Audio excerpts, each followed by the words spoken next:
लेकिन यही हमारे घर में माताएं बहनें हैं, देवी स्वरूपा हैं। क्योंकि अगर माँ नहीं होती तो हम नहीं होते, हमारी बेटियां नहीं होती, बहनें नहीं होती, तो दुनिया और संसार और ये संस्कृति आगे नहीं बढ़ पाती। लेकिन आज दुर्भाग्य से मैं कह सकता हूं कि यही बेटियों के साथ, हमारी घर में बहनों के साथ, माओं के साथ में मुझे लगता है कि वो सम्मान जो मिलना चाहिए वो हम लोग नहीं दे पा रहे हैं। आज तरह तरह के जो मामले हैं पूरे देश और दुनिया से आपको विचलित करने वाली खबरें आती हैं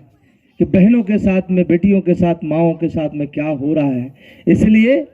माँ के आराधना के साथ साथ में हम सभी को संकल्प लेना चाहिए कि समाज में समानता लाने के लिए, समाज में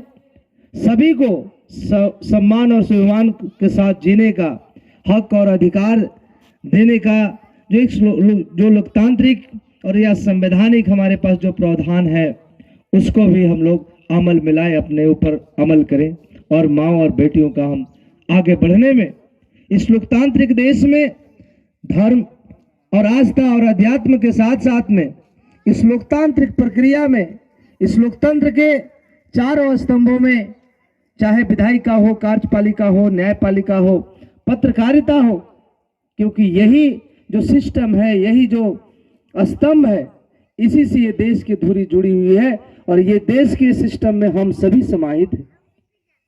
कैसे हमारी बेटियां बढ़ चढ़कर आगे भाग लें, उनको शिक्षा के प्रति विशेष प्रोत्साहन करने की आवश्यकता है, क्योंकि शिक्षा ही ऐसा हथियार है जो से बड़े मंजिल को पाया जा सकता है। हमारे क्षेत्र में, मेडिकल के क्षेत्र में बैठकर इंजीनियर, शिक्षक, यहाँ तक साइंटिस्ट बन रहे हैं, पायलट बन रहे हैं। देश की आज सर्वोच्च पदों पे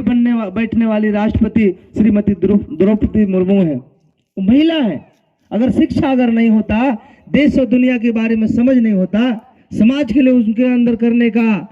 एक शिक्षा का ज्ञानवर्धन नहीं होता, तो आज इतने बड़े पद पे नहीं बैठ सकती थी। इसलिए शिक्षा बहुत बड़ा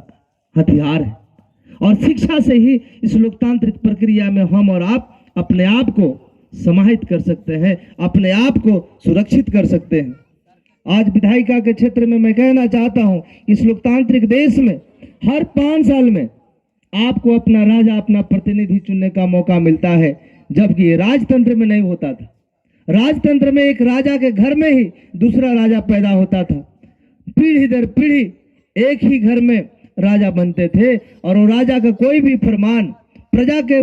विरुद्ध अगर कोई साबित होता है, प्रजा को नुकसान देने वाला कोई आदेश होता है, तो उसका विरोध करने के पास आपके पास कोई अधिकार नहीं था। लेकिन आज लोकतांत्रिक देश में आपको सरकार के द्वारा किसी भी तरह का नीति अगर बने और वो आपके ऊपर गलत साबित होता है